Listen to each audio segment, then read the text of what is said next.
She sheltered single dad Mafia for one night. Next morning, his 500 men patrolled her entire street. The thunder crashed like broken glass against Maya's apartment windows, each lightning flash turning her cozy living room into a scene from a horror movie. She'd been curled up with her tea and a book when the pounding started, not the gentle tap of rain, but the desperate hammering of human fists against her door. Thud. Thud. Thud. Maya froze, her ceramic mug halfway to her lips. It was nearly midnight on a Tuesday. Who could possibly be at her door at this hour? The storm had been raging for 2 hours, turning the quiet suburban street into a river of rushing water. Even the street lights flickered weakly through the downpour. The knocking came again, more urgent this time, followed by something that made her heart skip, a child's muffled cry. Against every instinct screaming at her to stay put, Maya set down her tea and padded barefoot to the door. Through the peephole, she could barely make out 2 figures huddled against her doorframe. The taller one was hunched over, shielding someone, smaller beneath a dark jacket. "Please!" came a deep voice, rough with exhaustion and desperation. "My son! He's cold. Just until the storm passes." Maya's hand hovered over the deadbolt. She'd lived in this neighborhood for 3 years, and nothing like this had ever happened. The sensible part of her mind catalogued all the reasons to keep the door locked: stranger danger, the late hour, the storm providing perfect cover for anyone with ill intentions. But then she heard it again, a small, frightened whimper that cut straight through her defenses. "Daddy, I'm scared," came the tiny voice, barely audible through the door. Maya's resolve crumbled. She was a kindergarten teacher. She'd spent her career protecting children. She couldn't leave a kid out there in this weather, no matter how suspicious the circumstances. Her fingers moved to the locks before she could change her mind. The door swung open, and the storm immediately tried to barge in, sending sheets of rain across her hardwood floor. The man standing there was not what she'd expected. He was tall, easily 6'3", with dark hair plastered to his skull and clothes that clung to a frame that spoke of serious gym time. But it was his face that made her breath catch. Sharp cheekbones, a jaw that could cut glass, and eyes. God, those eyes! They were the color of storm clouds, gray-blue and intense, scanning her apartment behind her with the quick, calculating gaze of someone accustomed to assessing threats. And in his arms, wrapped in what looked like an expensive leather jacket far too big for him, was a boy who couldn't be more than 6 years old. The child's face was pale and drawn, his dark hair a miniature version of his father's, his small body shivering despite the jacket's protection. "Thank you," the man said, his voice carrying an accent she couldn't quite place, something European, maybe Italian. "We won't be any trouble." Maya stepped back, gesturing them inside. "Of course. Come in, both of you. You're soaked." The moment they crossed the threshold, she noticed things that made her stomach tighten with unease. The man moved with a predator's grace, his eyes never stopping their constant surveillance of her apartment. When he set his son down, Maya caught sight of something that made her blood run cold, a jagged scar running from his left ear down to his collar, disappearing beneath his soaked shirt. But it was the way he positioned himself that truly alarmed her. He placed his body between her and his son, one hand resting on what looked suspiciously like a bulge beneath his jacket. Even dripping wet and apparently grateful, he radiated the kind of controlled danger that made small animals run for cover.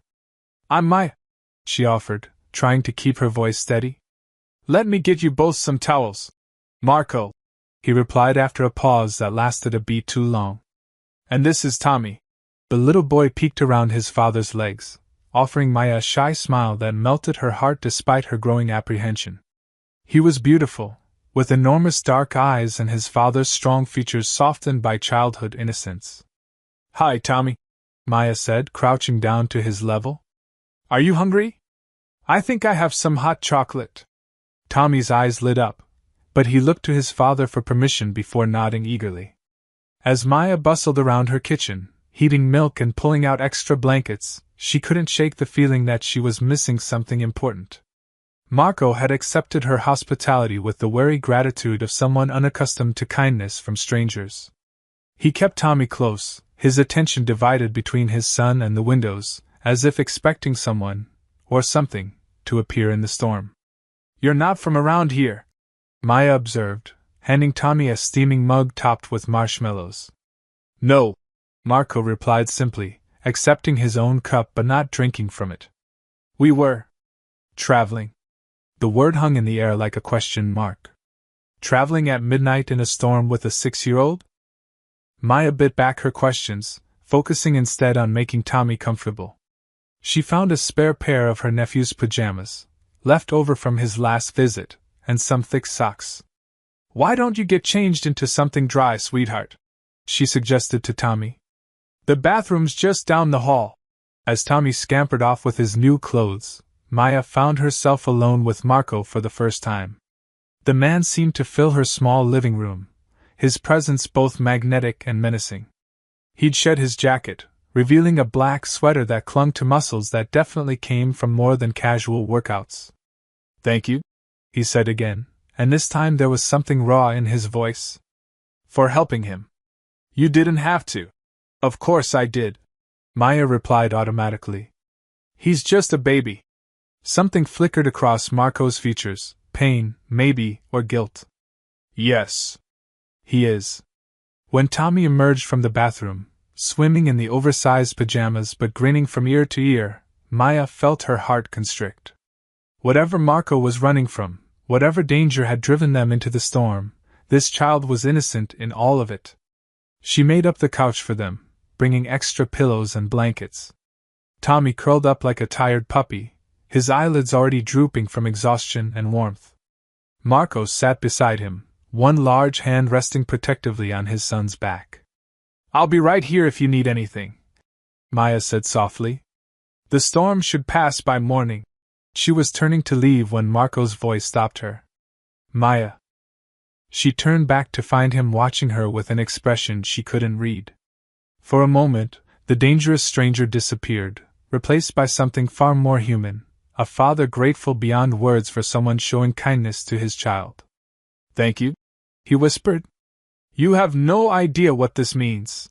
Back in her bedroom, Maya lay awake listening to the storm rage outside and the quiet murmurs of Marco's voice as he whispered something in what sounded like Italian to his sleeping son. She tried to convince herself that her unease was just paranoia, that Marco was simply a single father who'd gotten caught in bad weather. But sleep wouldn't come. Around 2 a.m., she crept to the kitchen for water and froze. Marco's leather jacket hung over a chair, and from its depths, she could see the unmistakable outline of a gun holster. Her breath caught as she noticed something else, the corner of what looked like a passport, and beneath it, the glint of steel. A knife. Her hands trembled as she backed away, her mind racing. Who was this man she'd let into her home? What kind of single father traveled armed in the middle of the night? And those scars, they weren't from any accident. As if sensing her presence, Marco's voice drifted from the living room, speaking in rapid, hushed Italian into what must have been a phone. The words were foreign, but the tone was unmistakable, urgent, commanding, dangerous. Maya retreated to her bedroom, her heart hammering against her ribs. She'd made a terrible mistake. Every instinct she'd ignored at the door was screaming now, but it was too late. Marco and Tommy were in her living room, and she had no idea what morning would bring. Outside, the storm began to weaken, but inside Maya's apartment, she had the sinking feeling that a far more dangerous tempest was just beginning. As dawn approached, she finally drifted into an uneasy sleep, unaware that her quiet suburban street would never be the same again. Unaware that by sunrise her world would be turned completely upside down by the revelation of exactly who she had sheltered from the storm. The last thing she remembered before sleep claimed her was the sound of Marco's voice, no longer speaking Italian, but murmuring something in English that chilled her to the bone. "Yes, we're safe. But tomorrow, everything changes. Make sure the street is secured by dawn." Maya woke to silence. Not the peaceful quiet of a suburban morning, but something else entirely, a heavy, unnatural stillness that made her skin crawl. Even the birds seemed to have stopped singing. She glanced at her clock, 7:23 a.m. Pale sunlight filtered through her curtains, and for a moment she almost convinced herself that last night had been a vivid dream. But then she heard it, Tommy's giggle from the kitchen, followed by the deep rumble of Marco's voice. "Remember what I told you about staying close to Papa today, okay?" Maya slipped on her robe and padded toward the kitchen, expecting to find them preparing to leave. What she found instead was Marco standing at her window, his entire body rigid with tension. He wasn't looking at her small backyard garden anymore. He was staring at something that had drained all color from his face. "What's wrong?" Maya asked, moving to stand beside him. Then she saw it. Her quiet, tree-lined street, the same street where Mrs. Henderson walked her poodle every morning and where the Johnson kids rode their bikes in circles, had been transformed overnight into something from a military operation. Black SUVs lined both sides of the street like silent sentinels. Men in dark suits stood at strategic positions, by the mailboxes, near the stop sign, at the corner where Maple Street intersected with Oak. They weren't trying to hide. They were making a statement. "Marco," Maya whispered, her voice barely audible. "What is this?" Before he could answer, Tommy came running over, clutching a piece of toast. "Papa, look! All those cars came to see us!" Maya's blood turned to ice. The child spoke as if this was normal, as if waking up to find their street occupied by armed men was just another Tuesday morning. A knock came at the door, not the desperate pounding of last night, but 3 sharp, respectful raps. Marco's jaw tightened, and Maya watched in growing horror as he reached beneath his sweater and pulled out a gun. Not to threaten, but to check it before tucking it back into his waistband. "Stay with Tommy," he ordered Maya, his voice completely different now, cold, authoritative, commanding. Maya grabbed Tommy's hand, pulling him behind the kitchen counter as Marco approached the door. Through the peephole, she could see a man in an expensive suit, his hands visible and empty, waiting with the patience of someone accustomed to being kept waiting. Marco opened the door, and what happened next shattered every assumption Maya had made about the quiet stranger she'd helped.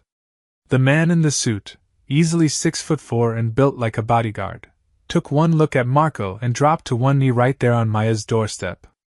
"Don Rossetti," the man said, his voice thick with respect and something that sounded dangerously close to fear. "We secured the perimeter as you requested. The entire street is under our protection, Don Rossetti."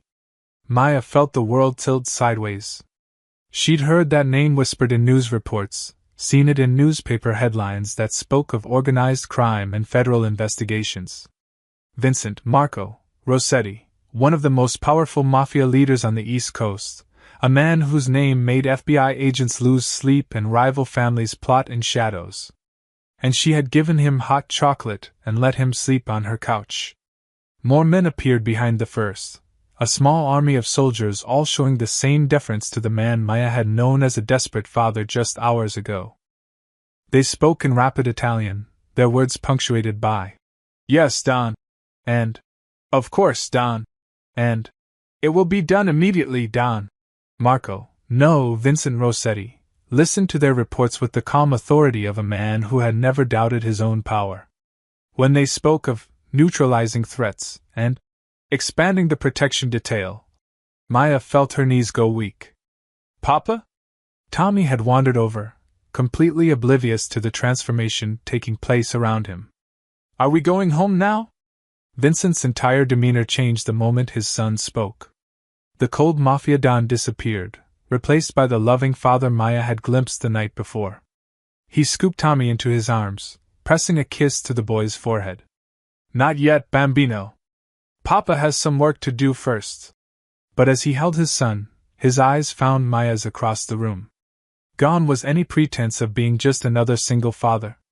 She was looking at a man who commanded an empire built on violence and loyalty, a man whose word could mean life or death for hundreds of people.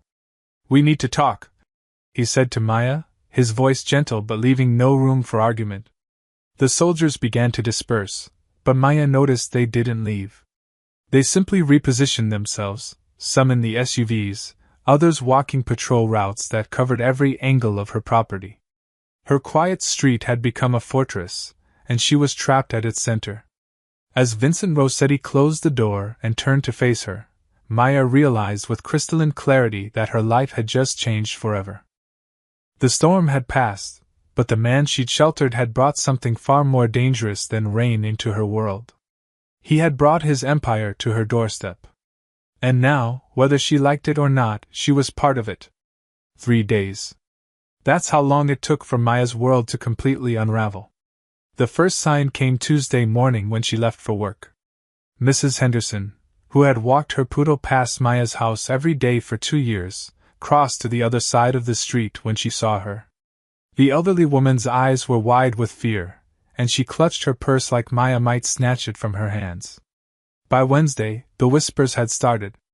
Maya could hear them in the grocery store checkout line, see the pointing fingers and concerned glances. The suburban neighborhood gossip network had kicked into overdrive, and she was at the center of every conversation. "I heard she's his mistress," came a hushed voice from the cereal aisle. "No way. My husband thinks she's some kind of informant. You know, working with the FBI.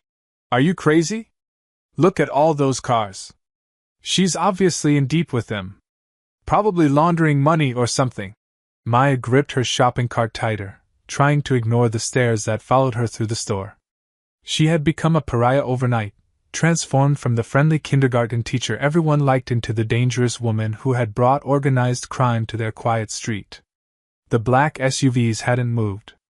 If anything, there were more of them now. Vincent, she couldn't think of him as Marco anymore, had tried to explain. Tommy needed protection, he'd said. There had been threats. By helping them that night, she had inadvertently placed herself in the crossfire of a war she didn't understand. "I never asked for this," she had told him that first morning, watching his soldiers patrol her front yard like it was their personal territory. "No," he had agreed, his storm gray eyes serious. "But you have it now. And I protect what's mine." "What's mine?" The words had sent a chill down her spine that had nothing to do with fear and everything to do with the way he looked at her when he said them. The phone calls started on Thursday. The first one came at 3 a.m., jolting Maya from restless sleep. Heavy breathing on the other end, then a voice rough with cigarettes and malice. "We know where you work, teacher. Pretty little school with all those pretty little children." Maya's blood turned to ice. She hung up, her hands shaking so badly she could barely hold the phone. It rang again immediately. "You think Rossetti can protect you forever? Think again, sweetheart. We're watching. Always watching." She didn't sleep after that. Friday brought flowers, beautiful red roses delivered to her classroom during story time. The children had been excited, asking if Maya had a boyfriend. She'd forced a smile, playing along until she read the card tucked between the thorns. "For the Don's whore. Enjoy them while you can. The Columbos." Maya had excused herself, rushing to the bathroom to throw up while 26 kindergartners wondered where their teacher had gone. She called Vincent with trembling fingers, reading him the message in a whisper. The silence on the other end was more terrifying than any threat. "Pack a bag," he said finally, his voice deadly calm. "Now. My men will escort you home. I'm not going anywhere with Maya." The way he said her name stopped her cold. "The Columbos don't make empty threats. If they know where you work, they know your schedule, your route home, where you buy groceries. They know everything." The drive home was surreal. 2 black cars flanked her modest Honda, making her feel like the president's motorcade if the president taught finger painting and red-green eggs and ham for a living. Neighbors peeked through curtains as the convoy pulled into her driveway, adding fuel to the gossip fire that was already consuming her reputation. Vincent was waiting in her living room, Tommy coloring quietly at her kitchen table. The sight of the little boy, so innocent and unaware of the deadly game swirling around him, broke something in Maya's chest. "The Columbos are old enemies," Vincent explained without preamble. "They've been looking for a way to hurt me for months. Now they think they've found it." "Me," Maya said flatly. "You," his eyes were hard, but she caught something else there, regret maybe. Or guilt. "They think you're important to me. Am I?" The question slipped out before she could stop it. Vincent studied her for a long moment, and Maya felt her breath catch. When he finally answered, his voice was barely above a whisper. That's the problem. You're starting to be. The admission hung between them like a live wire. Maya felt her world shift again, but this time it wasn't fear driving the change, it was something far more dangerous. Outside, a car backfired, and both Vincent and Maya flinched. But it wasn't a car, Maya realized with growing horror. It was a gunshot. The Shadow War had found her quiet street, and she was about to learn just how far Vincent Rossetti would go to protect what he considered his.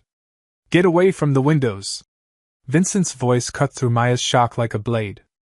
In one fluid motion, he scooped Tommy from his chair and pushed both him and Maya toward the back of the house, away from the street-facing rooms. Papa, what's happening? Tommy's voice was small and scared. Just a game, Bambino. We're playing hide and seek. But Maya could see the truth in Vincent's face, the hard lines around his eyes, the way his free hand instinctively moved toward his weapon. This wasn't a game. This was war. The gunshot had been a warning. A message. We know where you live. I want out, Maya said the moment Vincent had settled Tommy in her bedroom with his tablet and headphones. Her voice was steady despite the fear clawing at her throat. This ends now. Take your men, take your war, and get away from my life. Vincent turned from where he'd been speaking rapidly into his phone, coordinating with his soldiers outside. His expression was unreadable, but Maya caught something that might have been pain flickering behind his eyes. You think I want this for you? He asked quietly. You think I wanted to drag an innocent woman into my world? Then let me go. Maya stepped closer, desperation making her bold. I won't say anything. I'll move if I have to. I just want my life back. Vincent was silent for so long that Maya thought he might actually agree. Then he pulled out his phone and showed her a photograph that made her blood freeze. It was her. Walking out of the elementary school where she worked, her arms full of art supplies, completely unaware that someone had been watching. Waiting. This was taken yesterday, Vincent said, his voice deadly quiet. 2 hours before you found those flowers in your classroom.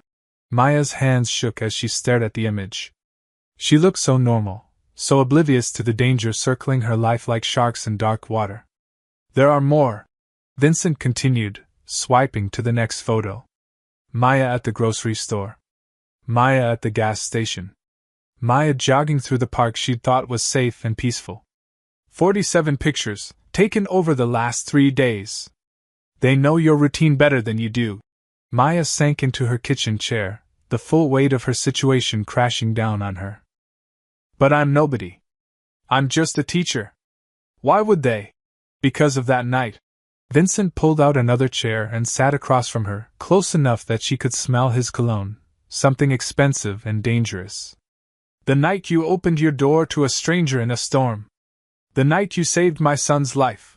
I gave you shelter for a few hours. That's not... Tommy was dying, Maya. The words hit her like a physical blow. Vincent's composure cracked slightly, and she saw the haunted father beneath the Mafia dawn. He has a rare blood disorder. Needs medication every 12 hours or he goes into shock. That night, we were running from an ambush.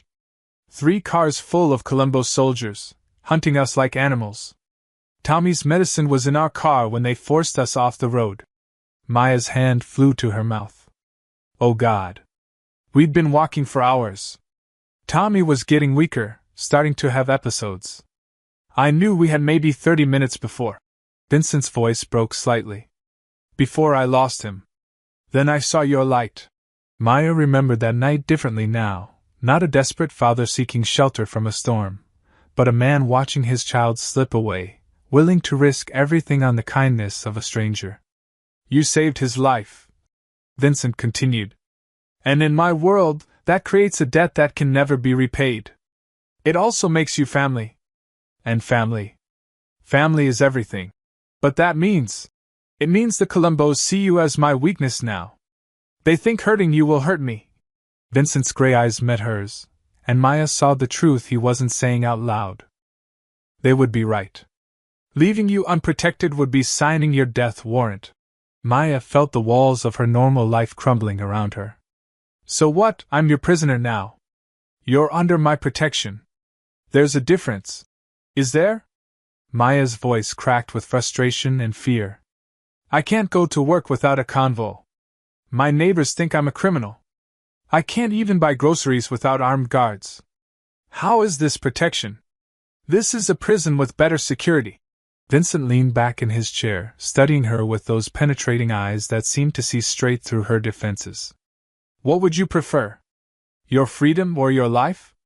The question hung in the air between them, stark and unforgiving. Before Maya could answer, Vincent's phone buzzed with an incoming text. He glanced at it, and his entire body went rigid. What is it? Maya asked, though part of her didn't want to know. Vincent turned the phone toward her. The message was short and to the point. The teacher's school. Tomorrow. 3 p.m. Come alone or we start with the children. Maya felt the world tilt sideways. Her students. Her babies. 26 innocent children who had nothing to do with this nightmare she'd stumbled into. Now do you understand? Vincent asked quietly. There is no walking away, Maya. Not anymore. The only way out of this is through it. As if to punctuate his words, another gunshot echoed from the street, closer this time, more deliberate. The war had truly begun. Maya didn't sleep that night. She sat in her kitchen, watching Vincent coordinate his army through a series of hushed phone calls while Tommy slept peacefully in her guest room, blissfully unaware that his father was planning a war to keep him safe. The school will be evacuated by noon, Vincent said, hanging up his latest call. I have contacts in the district office. Gas leak emergency. Building closed for the weekend. Maya nodded numbly. Her students would be safe, but the cost of that safety was becoming clearer by the hour. This wasn't just about her anymore. Vincent's world was expanding to swallow everything she cared about. You don't have to do this, she whispered. Vincent looked up from the tactical map he'd spread across her dining room table, her quiet neighborhood transformed into a battlefield of red pins and strategic positions. Yes, I do. The Columbos made it personal when they threatened children. There was something in his voice that made Maya study his face more carefully. Beneath the cold calculation of a Mafia don, she glimpsed something raw and desperate. This wasn't just about protecting her or maintaining his reputation. This was personal in a way that went deeper than gang politics. Tommy almost died once before, Vincent said quietly, as if reading her thoughts. Not from his condition. From them. Maya felt her breath catch. What happened? Vincent's hands stilled on the map, his fingers tracing the outline of her street like he was memorizing every detail. 6 months ago. They took him from his school. Held him for 3 days. The words fell into the silence between them like stones into dark water. Oh God, Vincent. They wanted me to give up territory in Brooklyn.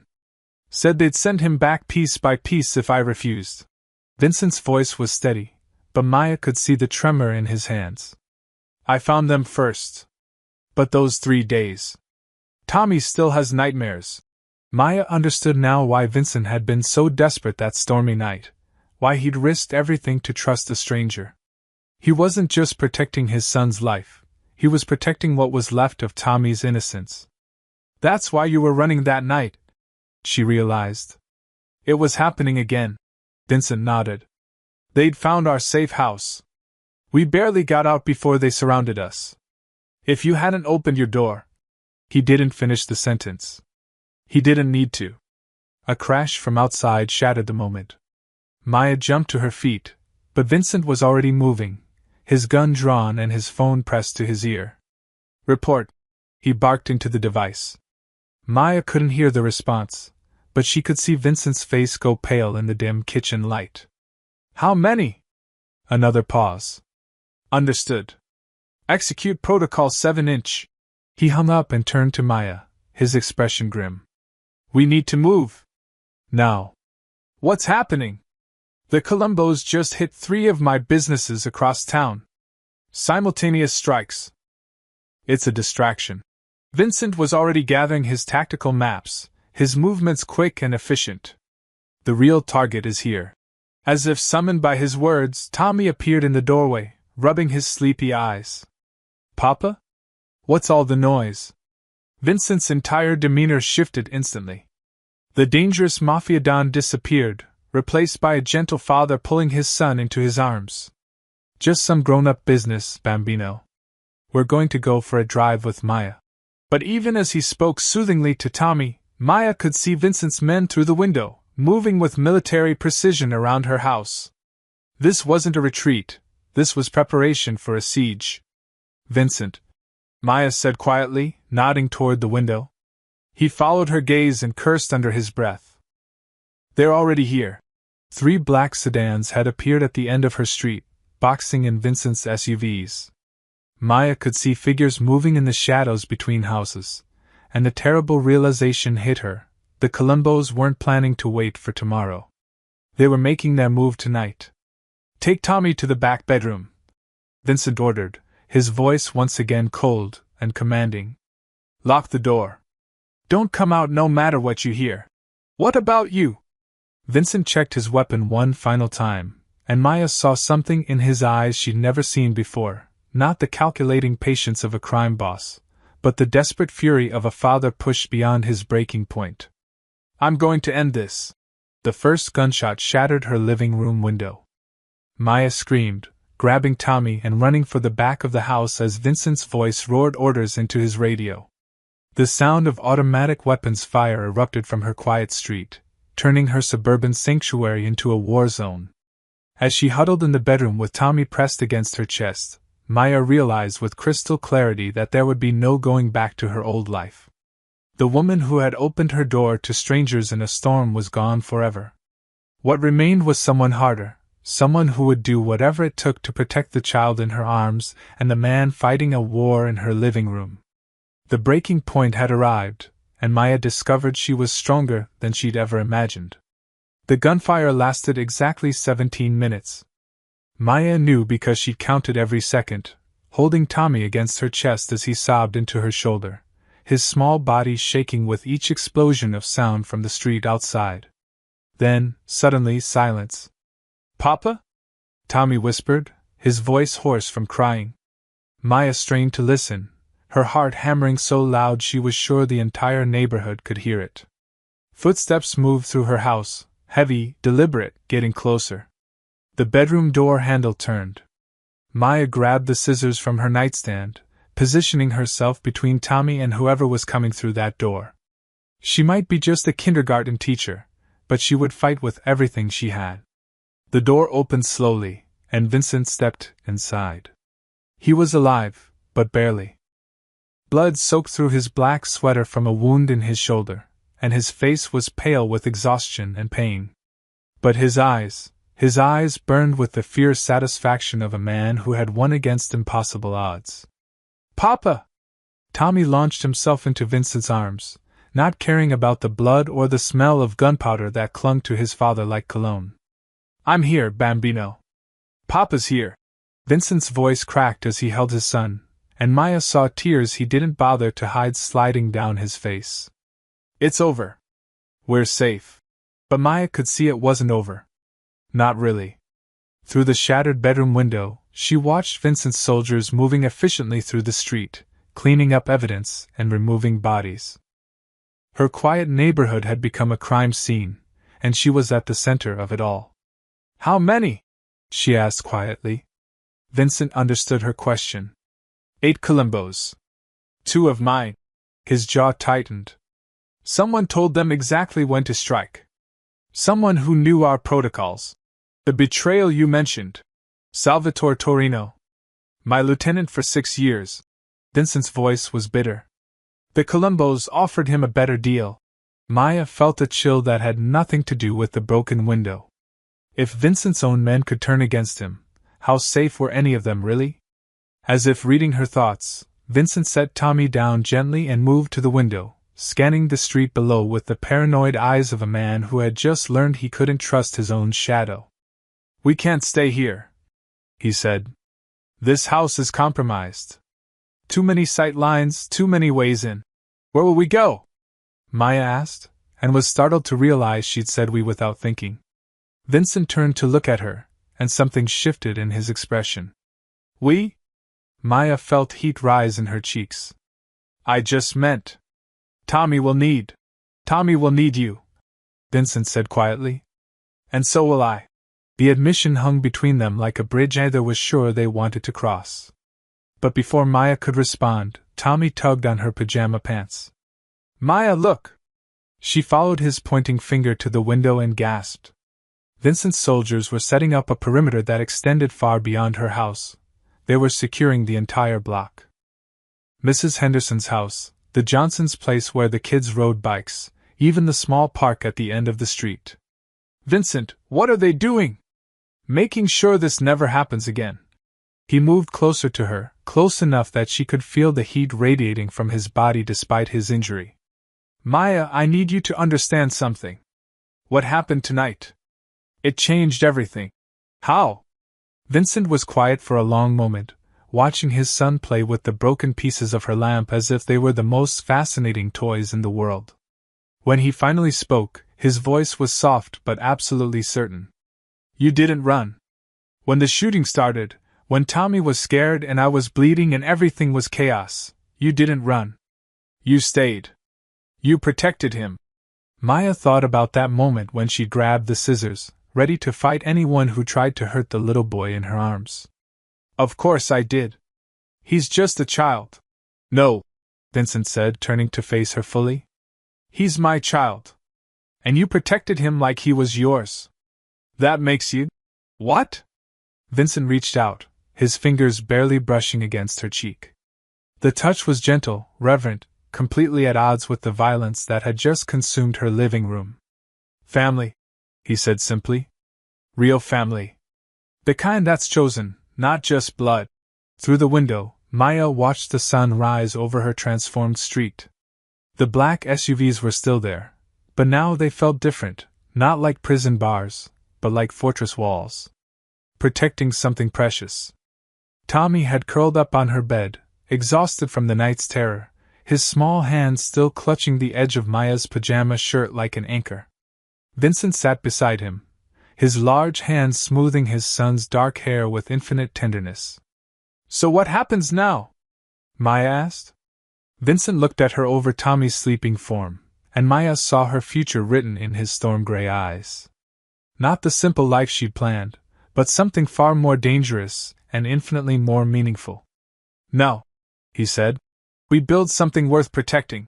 Outside, his empire stood guard, but inside Maya's bedroom, a different kind of family was being born, forged in gunfire and sealed with a love that would be unbreakable. The storm had passed, but what remained was stronger than anything that had come before.